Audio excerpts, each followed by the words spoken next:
Putin wins a round from Obama. Ken Walsh's WashingtonBestNews.com. U.S. News and World Report. Store. Twitter. Facebook. Google+. Sections Home. News and Opinion. Health. Money. Education. Cars. Travel. Law. Special Reports STEM. Jobs in 2020. How to Live to 100. Cybersecurity. Hospital of Tomorrow. Rankings. News. News Ken Walsh's Washington. Newsgram. Washington Whispers.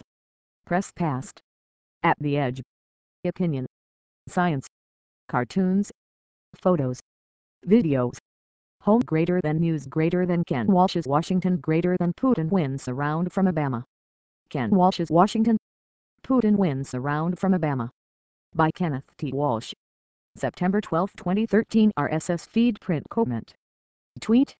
Russian President Vladimir Putin, shown here near Moscow on September 3, 2013, has written an op-ed in the New York Times.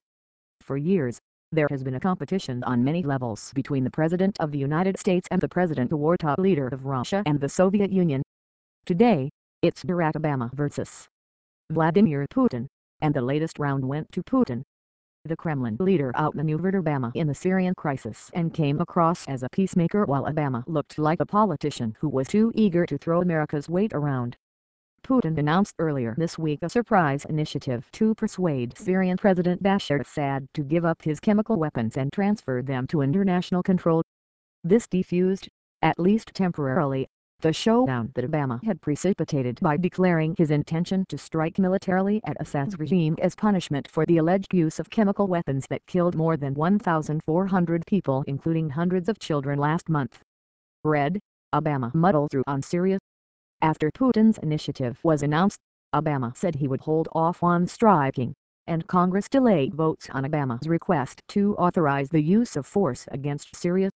Neither Obama nor congressional leaders are sure that the Russian offer should be taken seriously, and some U.S. officials suspect it's a ploy to throw the Americans off balance and stop or derail any military intervention.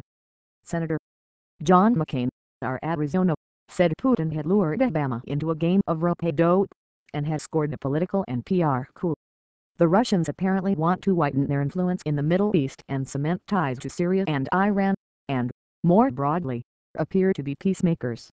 They also don't want chemical weapons to end up in the hands of terrorists who could use them against Russia. So placing those weapons under international control is in Russia's self-interest. Putin added to the dismay of his U.S. adversaries by jumping into the American media wars with an op-ed essay in the New York Times, posted online Wednesday night. Attempting to counter the specific arguments Obama made in his speech on Syria Thursday evening, Putin wrote, "The potential strike by the United States against Syria, despite strong opposition from many countries and major political and religious leaders, including the Pope, will result in more innocent victims and escalation, potentially spreading the conflict far beyond Syria's borders. A strike would increase violence and unleash a new wave of terrorism.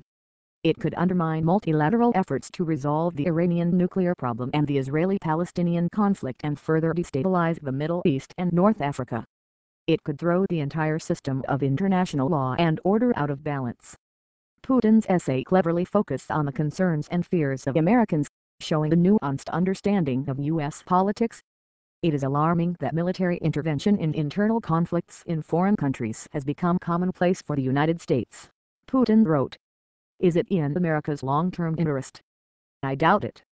Millions around the world increasingly see America not as a model of democracy but as relying solely on brute force, cobbling coalitions together under the slogan "You're either with us or against us."